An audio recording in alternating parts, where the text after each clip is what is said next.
नमस्कार प्यारे बच्चों। आज आपके लिए लेके आया हूँ आपकी बहुत बड़ी समस्या का हल। समस्या में क्या होती है पेपरों में कि कई बार हमें कहानी याद होती है लेकिन हम उसकी इंग्लिश नहीं पता होती। मैंने कहानी पढ़ी है लेंचो की, मुझे पता है कि किसान था, हार्ड वर्किंग था, मेहनती था, ये हो गया और आगे 100 बातें होगी, लेकिन मुझे वो प्रश्न याद नहीं है जो उसने पूछा है, या फिर कोई पैराग्राफ लिखना आ गया जो मैंने पढ़ा नहीं हुआ और जो मैंने याद करके थे वो आया नहीं। लेकिन मुझे पता है कि पोल्यूशन गाड़ियों से फैलता है, पोल्यूशन पे आ गया मान लो पैराग्राफ, और आप तो उस पर लिखने में आपको दिक्कत महसूस होती है। तो कैसे, अगर आपको हिंदी पता हो किसी चीज़ की, तो इसकी इंग्लिश कैसे बनाएंगे, ये इस वीडियो में आपको सिखाऊंगा। और सबसे पहले सुना देता हूँ एक कहानी। कहानी होती है, एक बार एक राजा था, उसके 3 रानियाँ थी और 4 बेटे थे। और एक बार क्या हुआ, उसके दरबार में एक मदारी आया। मदारी आया तो राजा ने उसको खाना खिलाया, पानी पिलाया, उसको रहने के लिए अच्छी जगह दी। उस मदारी के पास एक डमरू था और एक बंदर था। और अब कहानी यहीं पे रोक लेते हैं परी। अब जो मैंने कहानी बताई उसको सोच के देखो कि उसमें मैंने क्या क्या चीज़ें यूज़ करी। पहले मैंने कहा कि एक राजा था, उसके 3 रानियाँ थी। उसके 3 रानियाँ थी मतलब उसके पास 3 रानियाँ थी, उसके 4 बेटे थे।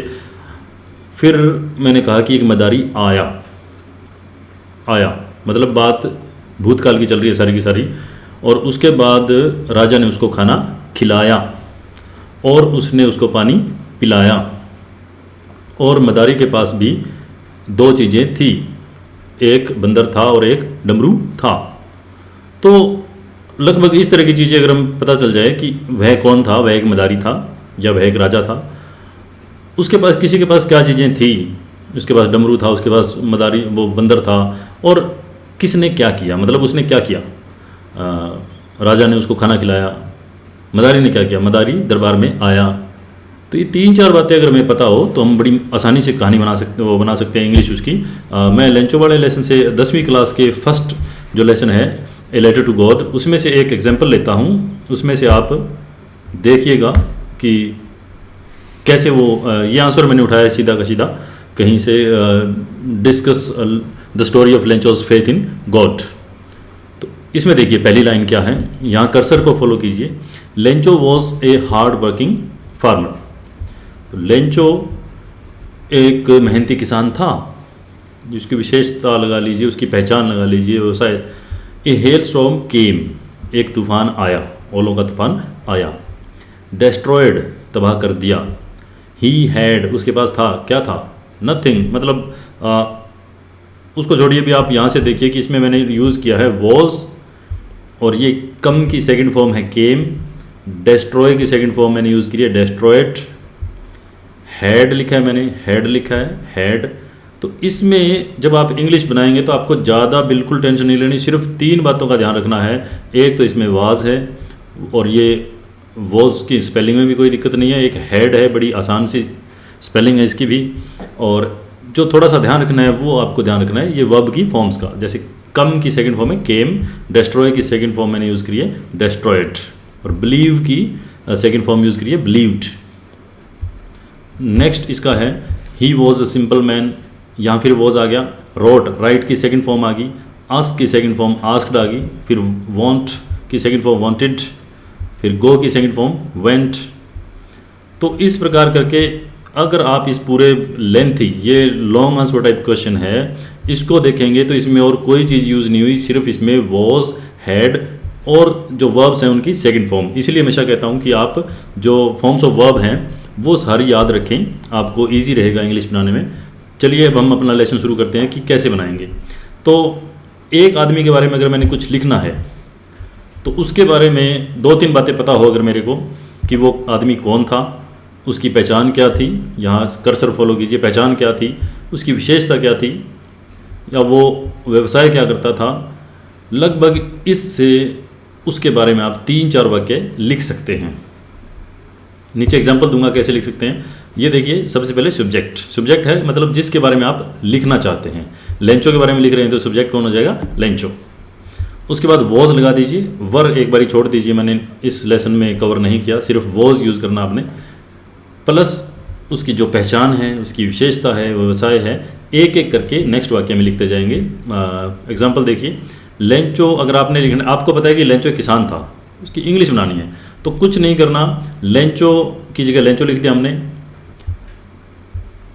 लेंचो किसान था, हिंदी में स्ट्रक्चर ये रहता है कि लेंचो, उसके बाद उसकी विशेषता है, व्यवसाय आ गया, उसके बाद था।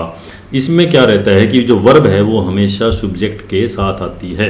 तो लेंचो वॉज अ फार्मर, एक किसान था, वह बहुत ही मेहनती था, तो मेहनती उसकी खासियत या विशेषता होगी।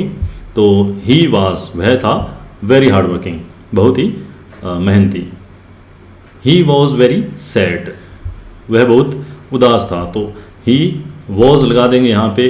कौन क्या था, तो लेंचो के बारे में 4-5 बातें हम यहाँ लिख सकते हैं। He was very sad, he was very angry, तो ये उसकी मानसिक अवस्था आ सकती है। ही वॉज वेरी पुअर, तो उसकी वो आर्थिक अवस्था हो सकती है कि उसके पास पैसे कम हैं। ही वॉज वेरी पुअर, वह बहुत गरीब था। तो उसी तरह हमने लिखा है लुटकिंस, ये आगे लेसन आएगा हैक ड्राइवर, तो उसके अंदर है लुटकिंस वाज, उसका व्यवसाय था हैक ड्राइविंग, वो कच्चा रेडी चलाता था, जो भी चलाता था। तो Lutkin was a hack driver. Ma'am Loisel was a pretty lady, ये इसकी विशेषता है। मैम लॉइजल नेकलेस चैप्टर में से है, तो वो एक सुंदर लेडी थी। तो अब आप इसको ध्यान से देखिए कि कौन क्या था। तो जितने भी लेसन हैं उनके जितने भी कैरेक्टर्स हैं, फर्स्ट चैप्टर में लेंचो है, सेकंड में नेल्सन मंडेला है, थर्ड में द फर्स्ट फ्लाइट, वो जो हिज फर्स्ट फ्लाइट है उसके अंदर सीगल है, नेक्स्ट में ब्लैक एरोप्लेन में पायलट है। तो हर एक लेसन में एक करेक्टर होता है, उस करेक्टर से संबंधित आप 2-3 लाइनें ऐसे बना सकते हैं बड़े आराम से। उसके बाद हम देखते हैं कि जो था उसने क्या किया, क्योंकि क्रिया तो वो जो भी पात्र है कहानी में, जो भी करेक्टर है वो कोई ना कोई कार्य तो करेगा उसके अंदर, तभी तो कहानी बनेगी। तो किसने क्या किया, उसके लिए क्या होता है कि किसने किया, तो जिसके बारे में लिख रहे हैं वो सब्जेक्ट हो गया। उसके बाद मैंने जहां आपको पहले बताया था कि सेकंड फॉर्म यूज़ करनी है, तो सब्जेक्ट के साथ वर्ब की सेकंड फॉर्म आएगी। उसके बाद उसने जो भी किया, कई क्रियाएं ऐसी होती हैं जो ऑब्जेक्ट लेती हैं, कईयों के पीछे ऑब्जेक्ट नहीं आता, और कई बार कुछ एडिशनल इन्फॉर्मेशन लिखनी पड़ सकती है। मैं आपको बताता हूँ अभी एग्जाम्पल। जैसे अब लेंचो ने भगवान को पत्र लिखा, तो लेंचो ही लिख सकते हैं हम उसकी जगह, या लेंचो में लिख सकते हो कि ही रोट, यहाँ पे सेकंड फॉर्म लगानी पड़ेगी, इसका मतलब है लिखा। ये पहले की बात है, लिखा उसने, क्या लिखा, अ लेटर, ये इसका ऑब्जेक्ट है। ही रोट अ लेटर, किसको लिखा, ये उसकी अतिरिक्त जानकारी है, टू गॉड, कि भगवान को लिखा। तो अगर सीधा लिखें कि उसने एक पत्र लिखा, तो ही रोट अ लेटर। तो लिखने की इंग्लिश आपको पता होनी चाहिए। तो इसमें बेसिक 100 बेसिक वर्ब्स हैं जो मैंने छांटी हैं, थोड़ी सी जो ज़्यादा यूज़ होती हैं, उनकी वीडियो एक दिन शेयर करूंगा, या उसकी फ़ाइल आपको मेरी वेबसाइट पे मिल जाएगी, आप वहाँ से डाउनलोड कर सकते हैं, पढ़ भी सकते हैं वहाँ से वर्ब की फॉर्म्स, तो वहाँ से देख लीजिए।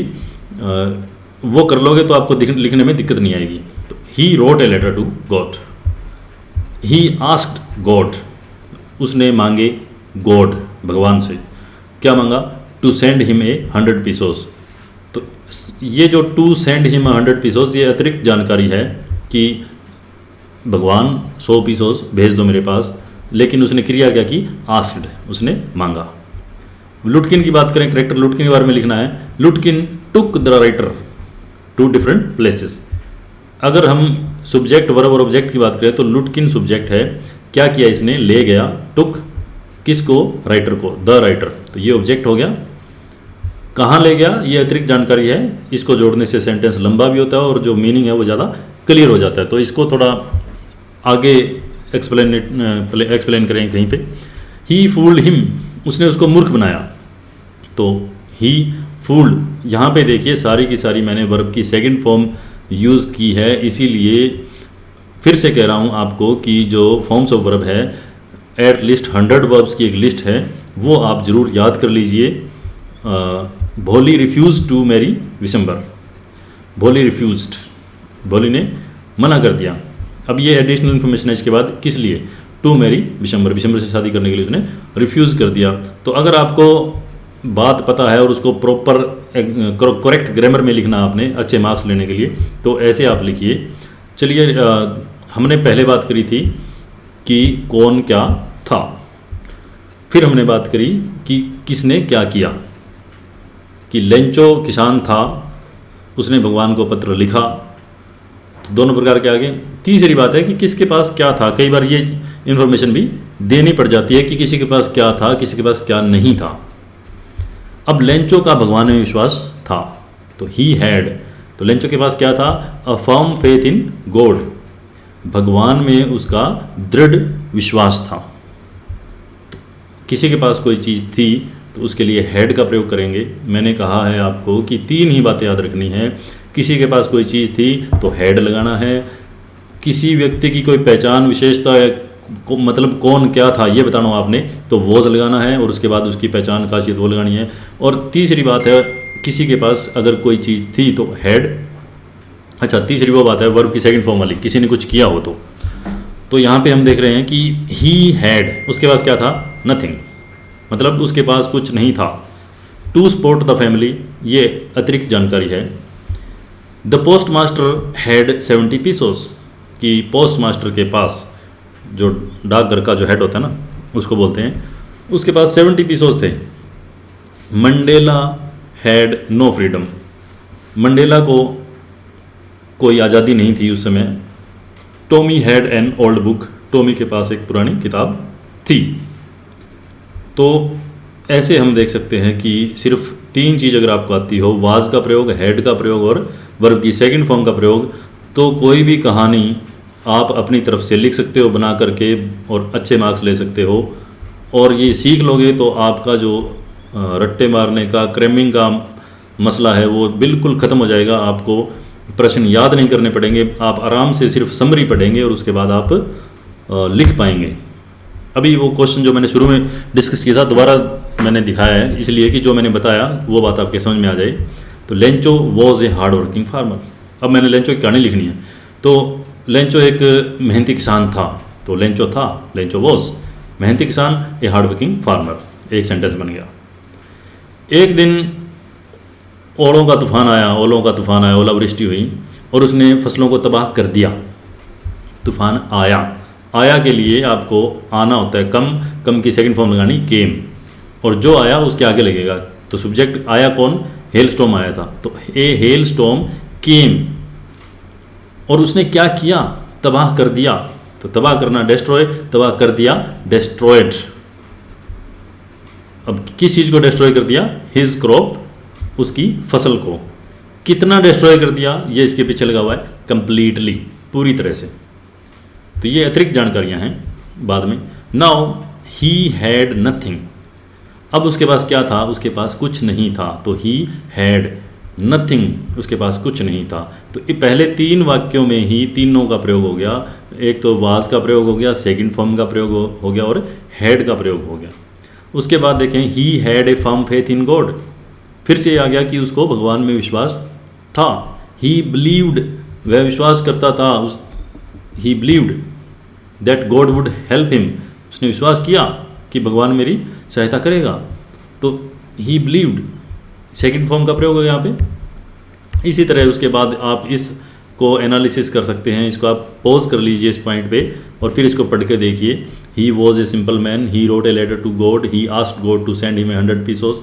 इसको ऐसे, अब मेरी आपसे एक गुजारिश है छोटी सी, कि आप इस कहानी को या किसी भी और कहानी में ऐसे वाक्य, हिंदी में समरी पढ़ के ऐसे वाक्य छांटें जिनके अंदर उस किसी की पहचान बताई गई हो, किसी के पास क्या था ये बताया गया हो, या किसने क्या किया, क्या क्रिया की किसी ने, और उन वाक्यों को लिख के एट लिस्ट एक लेसन के 3 वाक्य लिखें जिस पहचान, ये कौन क्या था के 3 वाक्य लिखें किसने क्या किया, और 3 वाक्य लिखें किसके पास क्या था। फिर आप इनका प्रयोग करके वॉज का, हैड का और सेकंड फॉर्म का यूज़ करके आप उनके वाक्य बना करके देखिए। फिर आप उसकी इंग्लिश देखिए किताब के अंदर कि क्या वो मैच हो रहा है। अगर कहीं कोई छोटी मोटी गलती है तो उसको दूर कर लीजिए। इसी तरह प्रैक्टिस कर करके आपकी इंग्लिश काफ़ी अच्छी होती जाएगी। ये सिर्फ एक पार्ट है जो मैं करवा रहा हूँ कि पास्ट की कोई बात लिखनी हो, प्रेजेंट सेंटेंस लिखने के लिए या थोड़े और कॉम्प्लेक्स स्ट्रक्चर सीखने के लिए आप आगे की वीडियो देखते रहिएगा। आज का ये वीडियो देखने के लिए आपका बहुत बहुत धन्यवाद, और इस पे प्रैक्टिस जरूर करिएगा और 100% आपको बेनिफिट होगा। मेरे स्टूडेंट्स को बहुत बेनिफिट हुआ है, वो अपनी मर्जी से कुछ भी लिख लेते हैं। तो thank you very much, best of luck.